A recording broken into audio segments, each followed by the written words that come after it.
We just can't talk too much without hitting go. Like we always say, walk in the room, put it on, hit record. This might be the fastest we've ever hit record. Yeah, that's true. We're winning today. We only talked for like 7 minutes before we started instead of 30. Yeah. So when we hit record that fast, the soundtrack that should have kicked in our mind was "Our Life Is Dope." Yeah. Yeah. Yeah. I like that, huh? Yeah. It was really good. That's and why not? Why not have, I mean, a little backstory, I guess. What we're talking about is there's a book called Soundtracks that I listen to quite a bit, and you're listening to it right now. Yeah. And who was it Kanye? Or who was it? Who was the it was. Is that who it was? And he was hanging out with some people, right? Maybe you tell a story because I can't remember. Yeah. It's been a little bit, but I'll try to tell it the best I can. So it was like Dave Chappelle and someone else. Mm-hmm. And they had called Kanye and tried to get him to come and do something. But he was hanging out with his friends and he was just like, I'm hanging out with my friends. My life is dope as, dope as can be. Yeah. And as soon as that ended, Dave Chappelle and whoever else was there was kind of like, that kid's going somewhere. Yeah. He's willing to say no because he's living his best life right now. Mm-hmm. And that was pretty cool. Else, right? So then the author, he's like, I started to use that as a soundtrack. Anytime anything cool would happen in my life, I'd be like, my life is dope. Whereas what do we do instead? We mess up driving and we're like, oh, I suck. Yeah. Like, oh, I just ate a piece of cake. I'm such a fatty. Yeah. We are way hard on ourselves. Yeah. So, and there's no reason for it. Tina, you fat lord. What's that on? Is that come get your dinner? Napoleon Dynamite. I haven't seen that for a long time. But it's like even like I've had people ask like about this podcast or whatever, like, well, why are you doing a podcast? Because it's fun. Yeah. Like bottom line, like I do stuff because it's fun.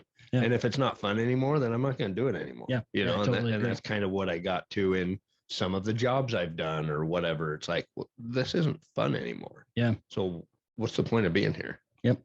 So live your passion. Mm-hmm. Find and live your passion. And sometimes in business and starting out, cash calf type, you're going to do some things that you don't like. And we talked about that yesterday. Mm-hmm. Then we find out what we don't like and we delegate it to someone who likes what they do. We've got a couple ladies who do TikTok for the rock climbing gym, and they're good and they love it. They come here and they'll crank out like 5 or 6 TikTok videos and they're funny and they get millions of views. And that's not me. Yeah. That's not even something I remotely enjoy. Mm-hmm. So we found someone who does. And then they're like, well, I've got a college degree, but apparently I make TikToks for a living and it's cool. It's way cool. Yeah. Yeah. I don't know. I'm always the kind of like, well, I can do it myself kind of thing, like whether it's, oh, that'll save me money or that'll save me time or whatever. And there is some of those things like, especially when you're an entrepreneur, you do some of that stuff, especially starting off, that maybe it does save you a little bit of money, but you're not the best person to be doing it. Right? Yeah. Like, let's be honest, like fixing up a house. Like, I know that I'm not the best painter in the world, but it's going to save a little bit of money and it's good enough. Yeah. For a while, for a while. Yep. But and if you enjoy it, that's great. And if you don't, delegate it. Right. And I think that's the key too, is if you like to do it, then do it. But it's hard. It's hard to get to that delegation phase and be able to kind of push some of that stuff off on. Yeah. And not necessarily push that off. I shouldn't say it that way, but because even though we think maybe we're pushing that off, like, oh, I don't want to paint this house, so I'm going to push it off on that guy. And you almost feel like you're giving the guy the garbage job or the garbage assignment. That guy loves doing that. Yeah, he's excited. He's should be on the job. Yeah, you should be looking for. And if it's somebody that doesn't want to be doing it, but they're doing a paint business anyway, don't hire that person or don't delegate to that person. Find the person that's like, oh yeah, like this is awesome. This is what I want to do. There's actually, speaking of paint, now, maybe this was in my brain, but I didn't even like really mean for it to be. But there's a guy that I started following on Instagram that's, I think it's like the Idaho Painter or something like that. Yeah. And that's what he does. The guy's jacked. Like, I think he goes to I think he does go to CrossFit. He must be over in It's got to Boise be or something. CrossFit. CrossFitters are the fittest, And best yeah, looking, awesomest people on the planet. So, but he's, you know, I mean, you can Yeah. tell just by the vibe, you know, he works out, he's excited about what he's doing. You can tell he's just excited about life Yeah. in general. You know, and he makes these little videos that are pretty informational on That's giving cool. tips for painting. Yeah. And like he says that even in his like descriptions or in his videos and stuff, like, I love having a painting business. That's Like, cool. or he'll do something or be finished with a job and he's like, this is the best part of the job right here. I love this part of the job. It's really cool. You know, and you can just feel that passion Yep. coming through an Instagram post. Yep. You know, so it's pretty cool. Yeah, I like that a lot, because that passion, that's what runs it all. I mean, even think passionate politicians that are passionate about like freedom. Mhm. They're magnetic. Or magnetic salesmen, that you can tell that they're truly selling what they're selling because they believe in it. That passion, you just can't beat it. Yeah. And I don't think you can beat it financially. Like, a passionate person that loves what they're doing, Yeah. financially doesn't even matter. At that point, like, it doesn't even matter, because you're happy doing what you're doing. Well, there is that thing too, that over $70,000 a year, which maybe Yeah. that's changed now with inflation. Maybe it's 100 grand. I don't know. 70 times 1.25. Yeah, exactly. But like I mean, that was a couple years ago, whatever. Yeah. There was studies, or there's probably ongoing studies all the time on this, but you know, quite a few studies showed the fact that once you make more than $70,000 a year, very few people are more happy because of the money. Yeah. Now they might be more happy because of they have more time, or they have more you know, experiences or something like that. But it's not the money itself. Yeah. You know, and so it's kind of interesting to keep that in perspective, that it's there's a point there to happiness. Like, it's not always going to be solved, and the journey should be the happiness. Yeah. Like, there's that saying that the guy who enjoys walking is going to walk further than the guy who enjoys the destination. Yeah. You know, if you just enjoy the process and going along through that, you love getting up and finding deals to flip on eBay or whatever, and that just lights you up. You're just going to do it because you like to do it, and then the process will kick in and take care of itself, right? Yeah. I mean, you know, to get to the financial goals or whatever. So yeah, because we'll learn, and having that mentality and knowing that it's not a linear process from not being successful and then you're just this nice and easy steady climb up to success. It's really climbing a mountain. There's ups and there's downs and there's rivers and there's streams and there's crossings. Knowing that those are the fun parts. They might be stressful in the moment, but once you get through it, you're like, man, we're resilient. I'm resilient. I can do this. And then you get to the next one. You're like, oh, well, I failed a couple times before, but we got through it. So I'm on to the next one. Quickly learning in entrepreneurship that, and we've talked about this before, and we'll talk about it a lot, the more failures you have that you learn from, because there's a difference. You can fail and not learn, or you can fail and you can learn. Failures that you learn from, the more that you have, the quicker you're going to reach that level of success, and then actually be able to hold on to that level of success. Someone goes out and wins the lottery, they lose it really quick because they never had to learn how to get that money. Yeah. So 2 yachts later, the $30 million is gone and they can't figure it out. Yeah. Probably not even a yacht. It's just blown on garbage. Probably. Like, at least the yacht would be worth some money that they could sell and get the money out of. Yeah. But it seems like those people just spend it on garbage. And at the end, they don't have an idea of where it even went. It's crazy. There was a guy in Idaho who won the lottery, and it was one of the largest Idaho lotteries that had ever been given out. And it took him months to collect. Like, they were calling him like, hey, you need to get this transferred, or I don't know if it's a check or wire transfer, however they do it. He said, I'm just getting my ducks in a row. I'm like, okay, sounds good. So months go by. Well, getting his ducks in a row was receiving counseling Oh, and getting lawyers and accountants and entities. mm, I mean, he's like, he kind of knew yeah. I'm gonna lose all this unless I learn. So he gets surrounded by all these people, and then I don't know what it is now, like, but he's worth hundreds of millions of dollars Hmm. off of the lottery. Usually they lose it, Yeah. and then end up playing the lottery again in hopes that they win. Yeah. But this guy was like, he learned, he Yeah. knew. It's really cool. That's awesome. Well, it's back to that, if you make $1 million, you better become a millionaire pretty quick, Yeah, and obviously he did. He went out and learned how to use that to multiply it and think of all the value he created. Oh, Whereas man. the people that blow it, Yep. it's just gone, it's crazy. Yeah. But Yeah, I mean, there might be some temporary value creation in the beer that's purchased, yeah, sure. but this guy now probably has full-time attorneys and accountants and Mm-hmm. probably has a yacht now. No, I don't know. Yeah, and he probably, maybe he invested it in some land to develop or Exactly. some apartment buildings to rent out or something that creates value for the people that are living there and creates value for him in the form of rents and jobs for the guys repairing the apartments. And Yeah, like, it's cool. it is There's cool. there's just, that's how our economy functions, Yeah. So I was listening to, we kind of listening to Jocko, and he was talking to, like, the is it Huberman Labs? Is Yeah. that what it's called? Mhm. Yeah. Andrew. Andrew Huberman. Yeah. And it was kind of interesting. They're talking about, like, talked about a lot of stuff, but dopamine hits and that kind of stuff and how it functions in our brain and the things that we use to um, make that happen, Yeah. But it was interesting. One thing that it really stuck out to me was stress. Like, they talk about how, sure, stress can be a bad thing, but he said really stress can be one of the things that creates the most growth Yeah.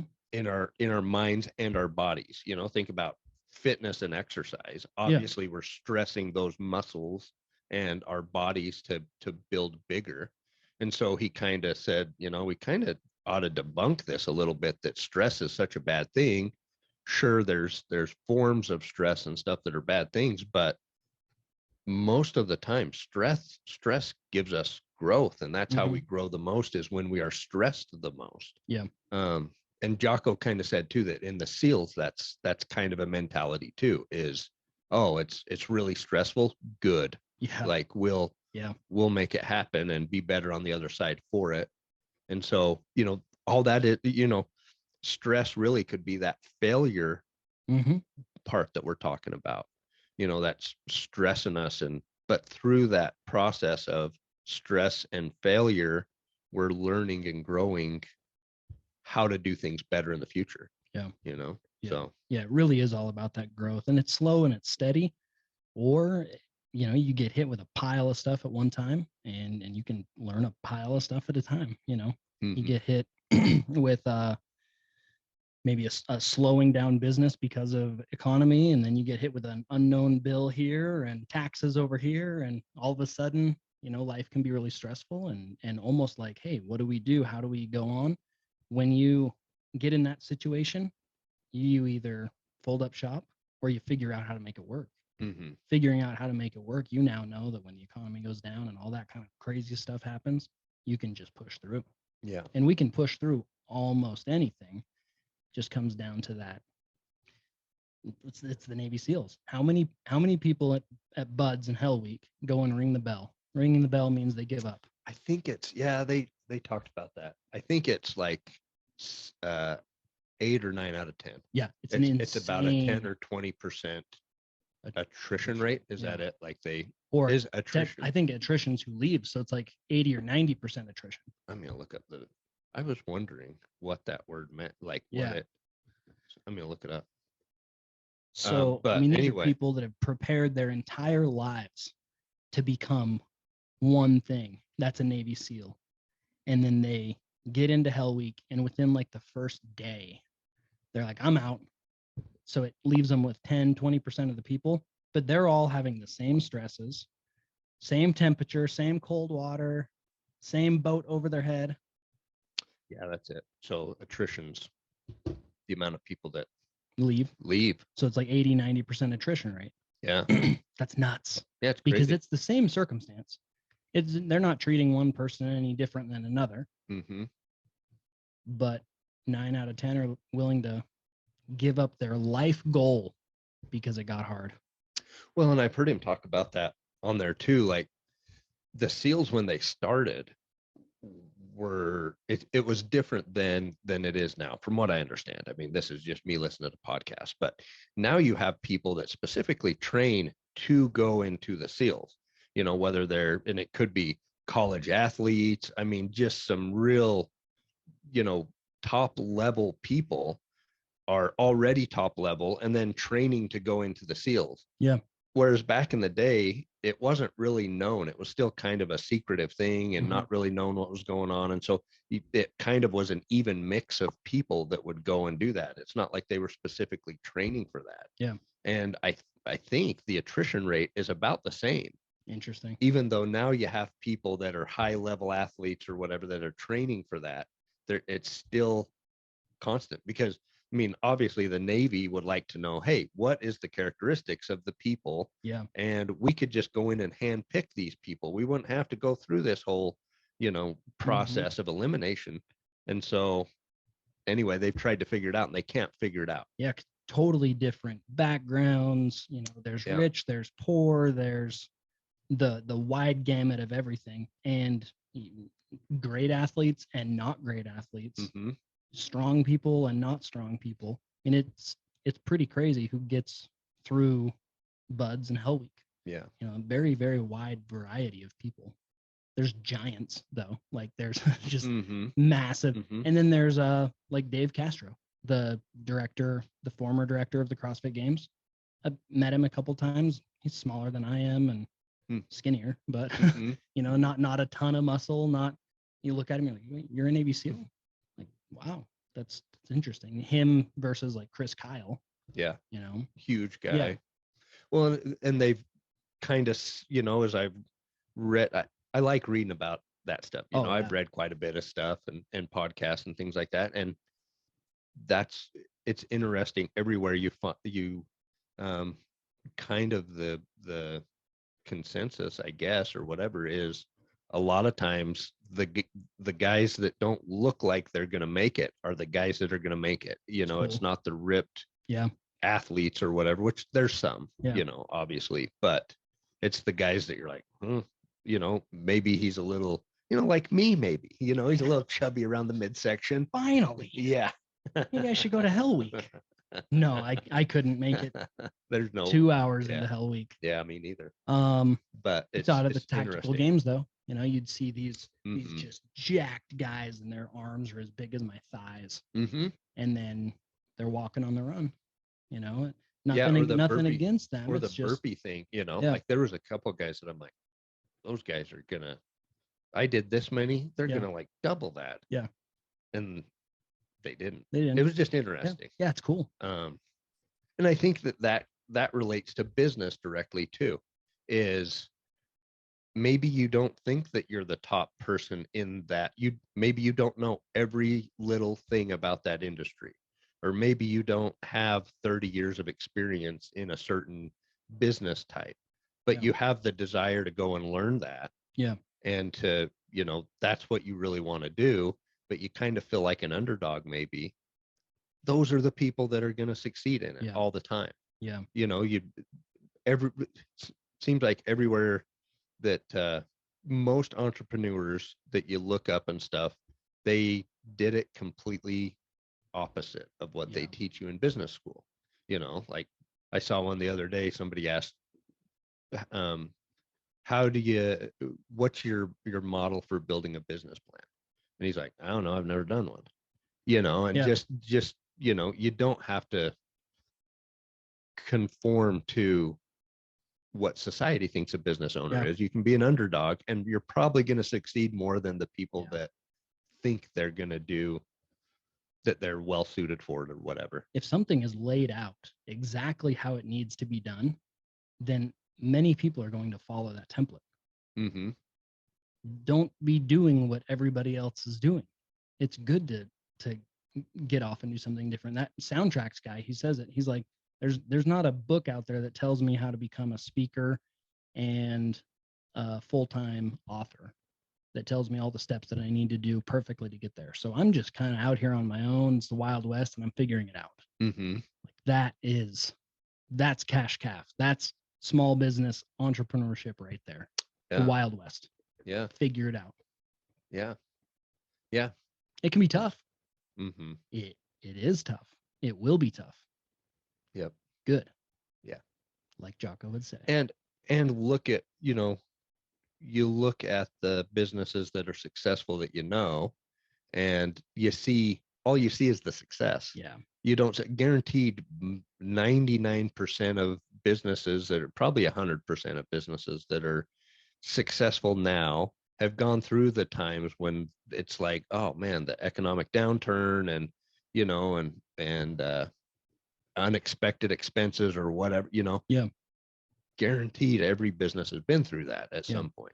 And they grow out of it and get past it and become more successful, Yeah. I mean, that's kind of par for the course. That's Yeah. just how it happens, It's pretty crazy how many businesses come weeks, like, or days or hours to failure. Mm-hmm. Tesla, I can't remember if we've talked about this on here or not. I think we have, but Elon Musk goes to the investors and they're like, you mean to tell us we have 6 weeks of payroll before we go out of business? And he went, no, that's incorrect. We have 3 weeks. So they have 3 weeks of payroll before they go out of business. There's no more money, no more investors willing to come in and do their thing. Somehow they pull it off. Mm-hmm. They do the Tesla pull off, and then boom, Tesla becomes Tesla. But I mean, they were close. Nucor Steel, I think, has a similar story. In Nucor, we pass it every time. So I think it's one of the largest steel manufacturers in the United States. Same story. They got really close to bankruptcy, but now they're Nucor Steel. It's just it's getting past that. Yeah. It's knowing that we can get really close to failure, and that's when our biggest wins are going to come. And that's Napoleon Hill 101. The greatest successes come right near your biggest failure, or at your biggest failure, one step beyond that failure. Most people just give up. If you don't give up, success is near. Yeah. There's opposition in all things. For every adversity, there's the seed of equal or greater benefit. So got to push along. Yeah. I remember talking to a guy who has a very successful businesses, more than one, 2 or 3. And he owns like a gas station, and he was talking about the people that are the distributors that he gets fuel from, which is another big company here locally. And we're just talking about I don't know, something. I don't know how it came up, but he said, I remember when they would drive, I would have to meet them. Like they would drive from one town and I would drive to another town to meet them with a check because their bank was riding them so hard. Interesting. That they would couldn't wait the next day or whatever. He would have to meet them all the time to get paid, to pay them for the gas so that they could go back and pay the bank or whatever. It was that tight. Wow. And now you would never know it now. Yeah. I mean, I don't know. Maybe it still goes on behind the scenes. For sure. And it probably does. Just those people are like, oh yeah, we're tight again. Big deal. It's happened 800 times, know.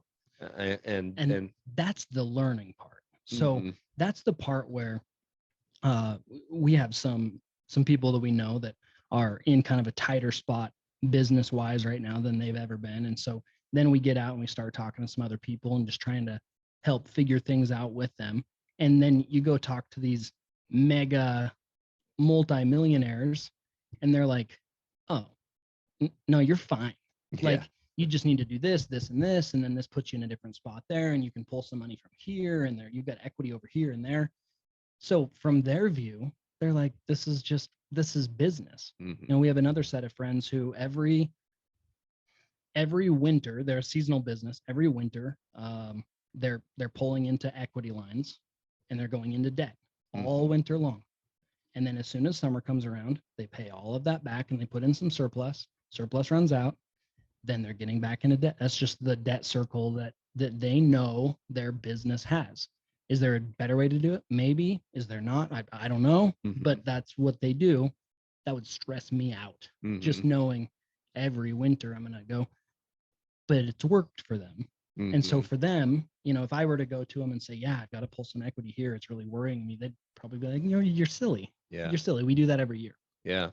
You know. Yeah. That's the model that a lot of agricultural people use. Yeah. Because you have to pay up front for, fertilizer and seed and diesel and all this stuff, but you're not going to harvest that crop until in the fall or maybe even next year. And so you're front loading, borrowing money or whatever. And granted, some people, probably get to the point where they have enough, cash flow from over the years that they can do that. But, so then it's like, well, what if you don't sell your crops for as much money as you spend on them? Well, we borrow more the next year and Yeah. hope that it works out. I mean, that's just kind of, there's a huge element of faith to business. Oh, absolutely. I mean, I think we look at millionaires and billionaires and think, oh, they've got it made. Well, they're probably in a lot of, some obviously do, and they're more comfortable and it's not quite as tight here and there and whatever. But I think it's good to shoot to get to that kind of a point. Yeah. But they have stresses and things too. Just because they own a $100 million business doesn't mean they have any stress. They might have $99 million in expenses. Yeah. And we just don't look at that as a society. I don't feel like. I think people point their fingers and go, oh, well, look at all the money that Elon Musk has or whatever.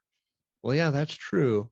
But there's also a lot of expenses and a lot of problems Yep. and a lot of people to keep happy Yep. and a lot of that side of it too. Yep. And that's, like you said, that's just business. Yeah. That's it. That's just it.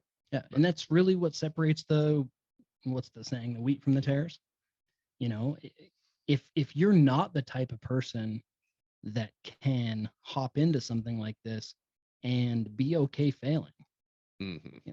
either you got to develop yourself to make it to where you are that person, or this maybe isn't what you should be doing. Mm-hmm. Because really, businesses wake up in the morning and put out fires until the day is over, Mm-hmm. and helping everyone be happy along the way.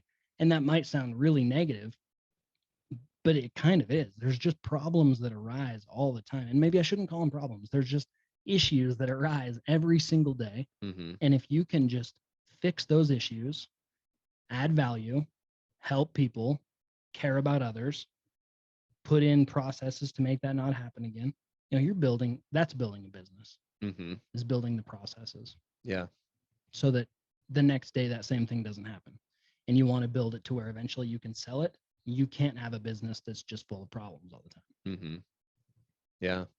Well, and even the problem, that's the job of an entrepreneur, is finding a problem and solving that problem. I mean, that's where the value creation comes, is doing that. Which, it's interesting because you think about a job, you're doing the same thing in a job. You're just doing it for somebody else. Yeah, right. Yeah. You're just, maybe it's a different kind of stress or pressure when it's like, oh, it's all kind of riding on me, instead of, oh, well, if I don't get this done, then, which actually for me, I kind of felt like it was more stressful. Yeah. Like, when I've been in jobs, especially high stakes jobs, like at the fire department or whatever, it's like, oh, well, if I don't solve this problem, there's a lot at stake here. Yeah.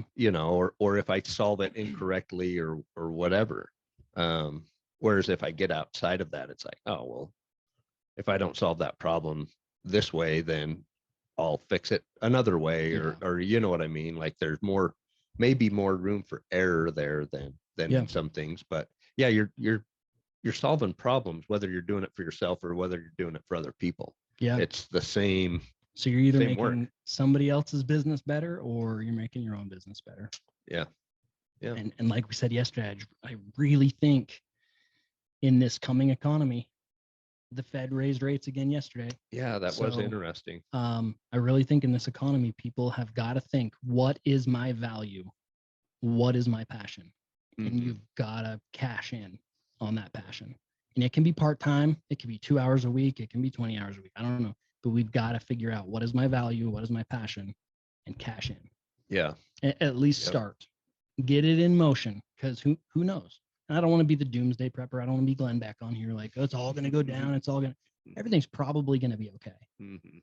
But like, But it's always good to have that kind of self-reliance, you know. It's even if things don't burn down. Yeah.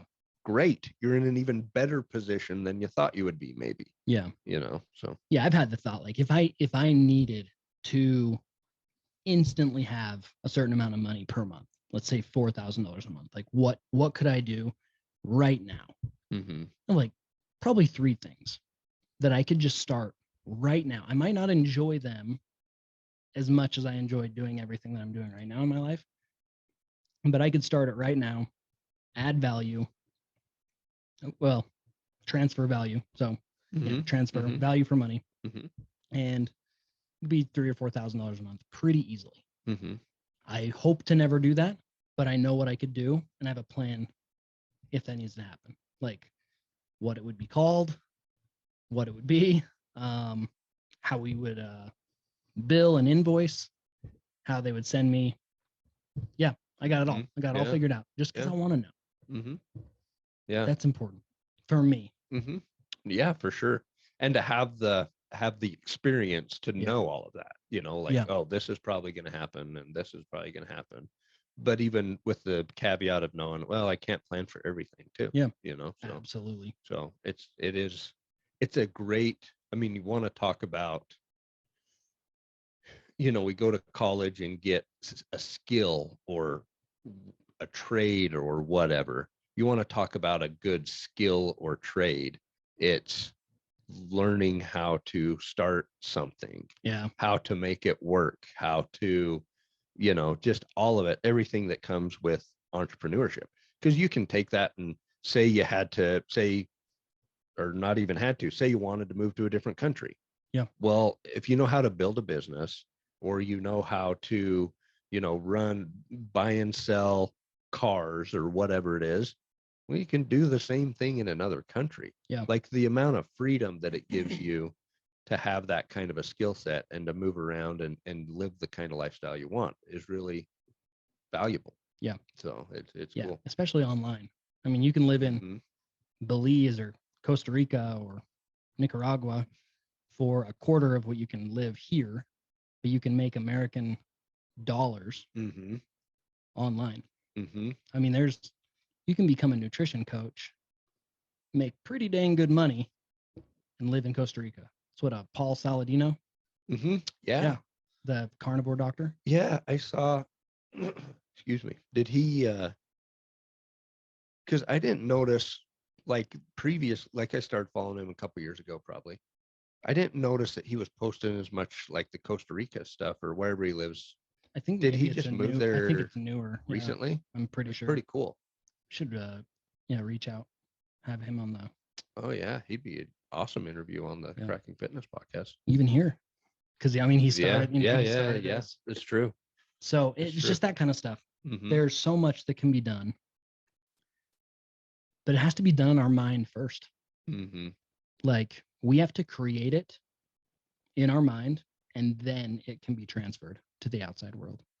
So have you seen the movie King Richard about Venus and Serena Williams' dad? Okay, I was pretty impressed by the movie. We watched it on the way down to Utah a couple weekends ago. And he's all about the plan. Like, girls, we got to follow the plan. To the girls' coaches, we've got to follow the plan. And he has this plan written out on how they're going to become the greatest tennis stars that the world has ever seen. And it almost gets annoying how much they follow this plan that he has. So it was totally. It was all planned. Yep, and it was all the dad. because you always think like, oh, well, they just kind of like they were good players and they happened into that kind of thing. They were, I think, pretty low income, um, uh, African American family, and in that time, tennis did not have African American families. Like it just, it was golf and Tiger Woods. I mean, the same idea there. And so it was tough for them to get coaches. They couldn't afford coaches. So he would take them and they would practice. The mom would take them and practice. The dad would work nights. The mom would work days. But he always talks about this plan. We got to stick to the plan. Finally, part of that plan was to get a coach, and they got a coach. But then he was so stuck on this plan that he ends up losing that coach, like someone who's doing it for free. But then finds another coach. And then that coach starts saying, hey, well, we need to have the girls go to juniors, like junior national type stuff. He's like, nope, that's not part of the plan. He's like, there's not one star that hasn't done junior nationals. Like, you have to do juniors. He goes, nope, that's just not part of the plan. So I think it was Serena. She hadn't competed in 3 years. And her first pro match was against one of the best in the world. She hadn't actually been in a match in 3 years. She didn't do juniors. And I think she loses to this girl, but like blew the world away. Yeah. Because she was incredible. And then becomes obviously, who she is. And then I might be mixing them up, but like Venus in the end, I think Venus says something to the dad like, I wish I could be out there with her. And he goes, this is part of the plan. You're going to be the greatest of all time. And you're just like, oh, you just get the chills, and it's really good. That's crazy. Yeah. Well, and how, but I mean, break that down into like a business sense. Oh, yeah. Oh, for the dad, it was all business. Like you think about that, like, okay, like you have a plan, an idea in your mind. Think about all the people that thought that guy was crazy. Oh, absolutely. Like nuts. But, and that's the way that it works with a business too. Yeah. Is you've got to go through that. Even when people think that it's nutty and stupid and dumb and all these things, like in your mind, you have to push forward in that. Yeah. Even though you don't know all the answers, you don't know what the outcome is. Like he didn't know. Like it's easy to look back hindsight and be like, oh, what a great story. Well, no, think about 5 years in and all of this failure's happening, like it's cool. I'm going to go watch that now. Yeah, it is really good. Where did you watch it on? It's a good question. I don't know. I'll check it out. Maybe HBO Plus. I'll check it out. Something. I don't know. I can see too. I talked to my brother about it, and he knows the story really well, and he's like, just know in real life that Richard Williams was a way bigger jerk than they make him look like in the movie. Like he just watch it and then we'll discuss it more. Yeah, that'd be a great topic. I'll go watch it again. It was so good, and to just see that story, and honestly seeing the race component of it was actually just, normally when movies try to push agendas, it really bothers me. And I felt like in the beginning, they were trying to push an agenda pretty hard. And then in the middle of the thing, I was talking to my brother, and he's like, no. Like, you need to realize this was like Tiger Woods and golf. They were in country clubs with multimillionaire families. Yeah. These are literally people coming from the ghetto into a new, he's like, so don't look at it like that. You've got to watch the show differently. So I did. I watched it completely open-minded with that understanding, and it was good. Yeah. They accomplished something that was impossible. Yes. Very much so. Yeah. And made the sport way better. Same with golf. Made the sport way better. And kind of interesting too, because Tiger Woods, it was his dad. His dad pushed him along. Then the Williams girls, the dad pushed them along. I kind of like that our kids are making their own decisions right now, but I don't know, maybe we need to be pushing them a little harder. Well, but I think it shows the value of a mentor. I mean, if you're if you're unsure of some things or whatever, go find a mentor. And even, I mean, it's incredible that they were able to get to that level, because obviously the dads hadn't been there, you know, Yeah. in both situations, hadn't been to that level of success or whatever. You know, if they were a successful tennis coach Yep. and he did it, then it's like, oh yeah, well, no problem, you know. Yeah. But it's pretty incredible there. But you know, there is a lot of value to having a mentor, and Yeah. that can say, no, this is the way you need to do it, or whatever, you know, like, Yep. so Yeah, it's cool. Yeah, mentors, that's huge. You know, you can we've talked about mentors before. You can go hire one, you can go find one, you can ask one, you can read books. yep. You know, a lot of mentors, you don't have to meet them. Yep. You know, I talk about Jack Canfield probably more than any other Mm-hmm. self-development author out there. He has no clue who I am and probably never will. Yeah. But I would say Jack Canfield's mentor. Yep. First people that ever gave us a loan for the first business we ever did. We still do business with them, their mentor. And, you know, if I come into something that I've never encountered before, they're one of the first phone calls. Hey, what are your That's thoughts cool. here? Because they've been there, they know it, they do it. They're funny because they're very humble about it. Mm-hmm. Like, I don't know. Here's how you do it. So That's awesome. yeah, it's way cool. Yeah. Yeah, it is important. And I think too, the mindset, you know, we've talked about projecting things. Yeah. And so even though maybe, I don't know, but maybe the dad being a jerk and doing all of this stuff, maybe he did it completely wrong. Yeah. But he had so much belief and had projected, you know, had so much Yeah. of a vision of what was going to happen, that unwritten law that we talk about Yeah. made it happen. Yeah. Did his know, plan, his written plan, manifest because it was a written plan that was attempted with insane passion. yeah. So the world, Even if it was a stupid, dumb, crappy plan, yep, you know, I don't know. the world aligned itself for his plan because his plan had more passion behind it than someone else's plan. And actually what brings that up is he even says, he's like, there's a lot of kids around here who are going to have mental problems when they're older because of how the parents were treating them. Mm-hmm. Like, no, you didn't win that match, you didn't do this, you didn't do that. And he's out there to his girls like, you're the best in the world, you're amazing, you're awesome. The first time that one of the girls wins an event, they are chanting in the back of their car and they're like, you know, I'm the best in the world. And they're like, she's the best in the world, I'm the best in the world. He stops the car and he's like, nope, you do not do that. They tried their best, you tried your best, we do not brag. And you're like, that's cool. Like, that's just really some really good principles in there.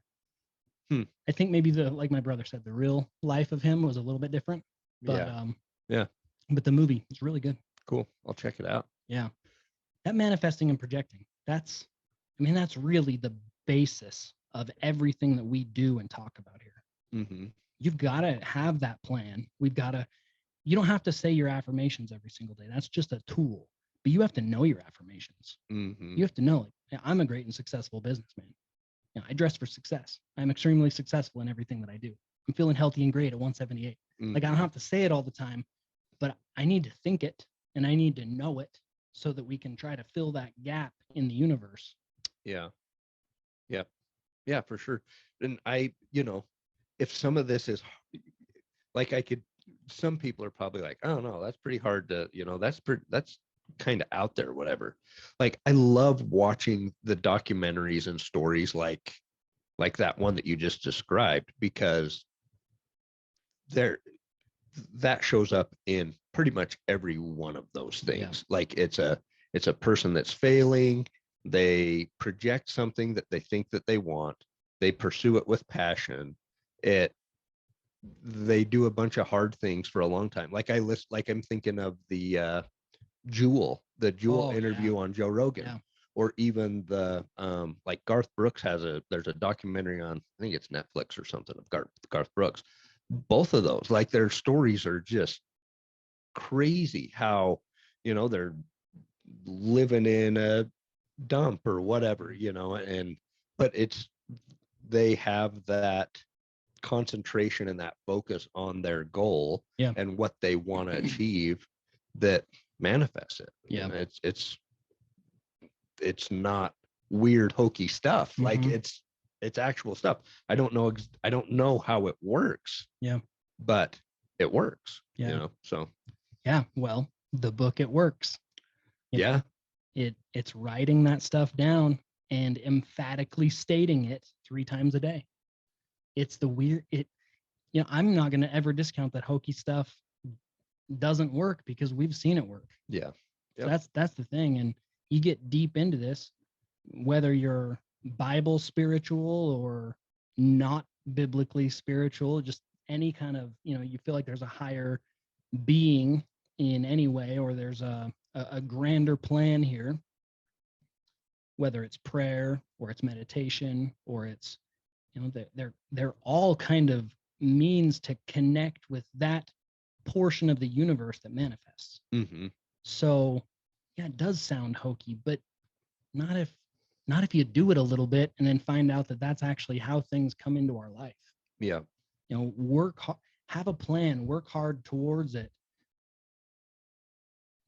Things line up for you. Mm-hmm. Some of them, there's no way that Elon Musk got to where he is without some things just kind of lining up for him, or people lining up things for him, or the universe moving things in a certain direction, or almost getting to failure and then somehow they're 3 weeks from running out of money for payroll, but somehow they get around it and they continue on after that. Like there's more force here Mm-hmm. than we can ever imagine. Yeah. And a lot of times we say, well, how would it be? Yeah. Or, oh, we just got lucky. Yeah. No, like I'm sure even though, take Elon for he's probably a pretty confident guy. Yeah. But I'm sure he looks at it and he's like, looking forward, probably doesn't know how any of that stuff's going to work. Mm-mm. And then you work towards it, work at it, and then you get 5 years down the road and you look back and it's like, man, that stuff fell right into place. And so from that perspective, sure, there was some luck involved. And I've seen that in my own, like, Absolutely. me and my wife talk about it all the time. We're like, we look back every few years and it's like, I had no idea. Like, Yeah. we even we've always for some reason wanted to, not for some reason, we've just always enjoyed a certain area here, around where we live. And we're like, man, that's where we want to live. Yeah. But like we never knew how that was going to happen, and it's happening right now. Cool. And we're like, like I never would have thought that would have happened and that, and I would have had to do this thing and all this stuff. Like, yeah, man, that was quite a process to get to this end. But there wasn't any other way that was going to happen anyway, Yeah. So it's cool stuff. Like it, yeah, and it works. Like, yep. There's it works. There we go. I just said it again. Yeah. There's some force there.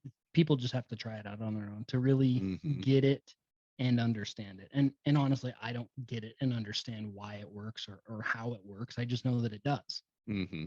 And truly, even though I know what it does, I still don't do it like I should. Yeah, me neither. I'm not sitting there Absolutely. every single morning and saying emphatically out loud the 5 things that I want to achieve, and in the afternoon and at night. And I'm sporadic on affirmations and journaling and everything. Although I did build a list last night of everything that I did during the day. Love it. Good work. Told my wife too, and she's like, "That's great." So she's doing it on her phone now. So, cool. So thank you for that. Yeah. And that's the thing too, is a part of it as well, because I'm not great at it either. But when I do write it down and I go back and look at what I wrote down, there's stuff there. So I think even though maybe we don't read what it is, like we're going to write down something that is constant in our mind anyway. Yeah. That's kind of something that we always have. Yep. And so, but it's encouraging, because even say you do that maybe 50% of the time, like it still works, Yeah. as far as working towards that and stuff. And why not believe that anyway? Like Totally. what is the alternative? That you believe that we live in a universe, or we have a higher power that just wants to squash every little thing that Yeah. we think of and want to have in our mind. Like that's not the abundance mindset. No. And You that would know? be, sadly, I don't know if it's society that's pushed this to us, but a lot of us do walk around thinking like, what's going to go wrong today? Yeah. I fall It's into easy. it. I do too, all the time. I But have to physically, like, yeah, really actually work at not doing that. totally. But how great would it be if we could slowly, and something about that soundtracks book that I like is he talks about turning the dial. It's not a switch. So, and I love that. I've always thought of it as a switch. Like, Mhm. oh, I'm having negative thoughts right now. So I've got to turn that switch. Positive mindset, affirmation. Here we go. No, no, no, no. I'm thinking a little negative. I'm just going to dial that back just a little. Mhm. Because if I try to flip the switch, I'm going to fail. And then I'm going to feel like a failure.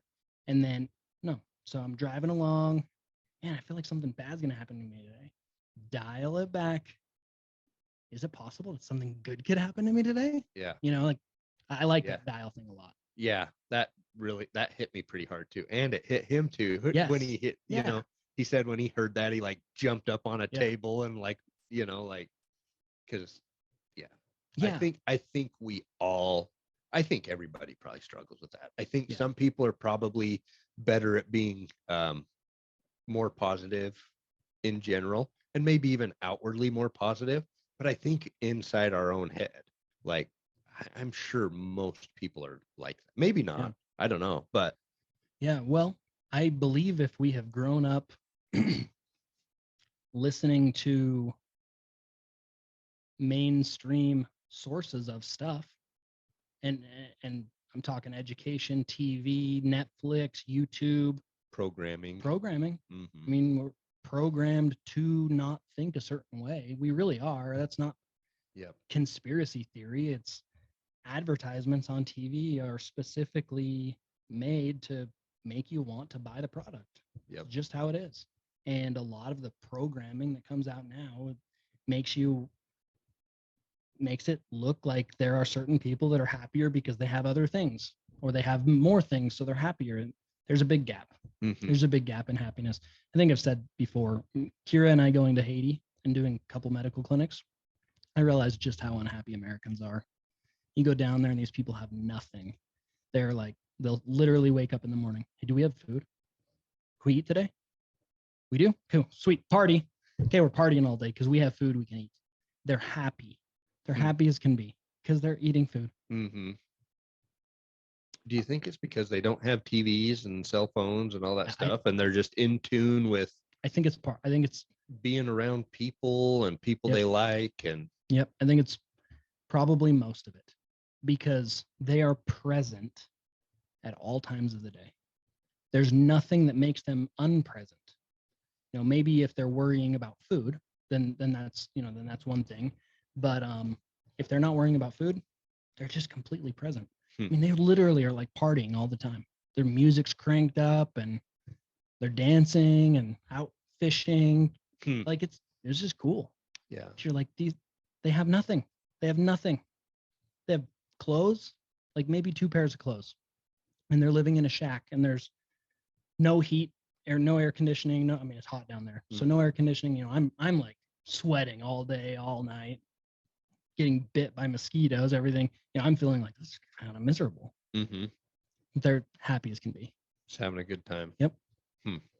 Now you come back to the United States and you see someone wearing like $100 pair of jeans, and you're like, you realize you could send a kid to school for like 5 years with $100. Like, I don't know, it's tough. Yeah. Because obviously different countries, different everything. But something that we can learn is that happiness does not come through money. Happiness comes through connection and being present and passion. Yeah. Yeah, so, for sure. I like that. Yeah. That's good. We should go down to Haiti sometime. We haven't been in a little while, and I would like to do it again, but I want to do it in a different capacity. I don't want to just go give medications like we did last time. You know, we did a medical clinic and felt like we put on a lot of Band-Aids, but didn't really help anyone in the long run. You know, it was like, okay, cool, got some aspirin, or, you know, you got, there's a lot of like venereal diseases and stuff that you just, so in that case, yeah, you're helping someone temporarily. Like you can give them antifungal and, you know, different stuff. You can help temporarily. But what I'd really like to do is go down and teach. Like, hey, you have an acre, let's farm it. Yeah. You know, you have some trees, don't cut them down. Okay. Like, here's why we don't want to cut your trees down. They've deforested most of Haiti, and part of it was the school system. They were trying to teach kids how to be sustainable, like self-sustainable. So they would tell kids, bring some food and bring some wood, and we'll start a fire at lunch and we'll cook our own lunch. We'll teach you how to cook. Part of that was cutting their own forests down. So it's just kind of sad. And not having a plan for reforesting or whatever. Yep. Yeah. Every president that gets in, they promise to get agriculture back. When we get agriculture, we're going to be a rich nation, this and that. Then they never bring agriculture back.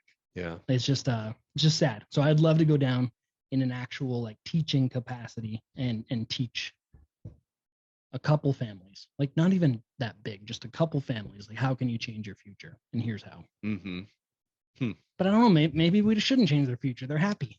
Yeah, maybe so. Yeah, it's hard to know, but I mean, there is value there. So, you know, it's, but I think to sum it all up, that's a good point, is just and we kind of started off with this, like, find some value and something that you're passionate about and follow that. Don't focus on the money, right? I mean, we're circled back to, over X amount a year, happiness does not increase. Yeah. And so figure out a system that you enjoy. Don't focus on doing the right system for what society thinks the right system is, because that doesn't really exist. Yeah. Find a system and a process that you enjoy doing. Find maybe a product or a service, or, you know, some kind of business that you can use that process in, and pursue it, you know, and focus on the happiness fulfillment part of it versus the how much money can I make part of it, you know. So, absolutely. I don't know. Yeah, I like that a lot. That's good. It's good. Sweet. Okay. Well, let's do it again. Yeah, sounds good to me. All right. We'll see you. See ya.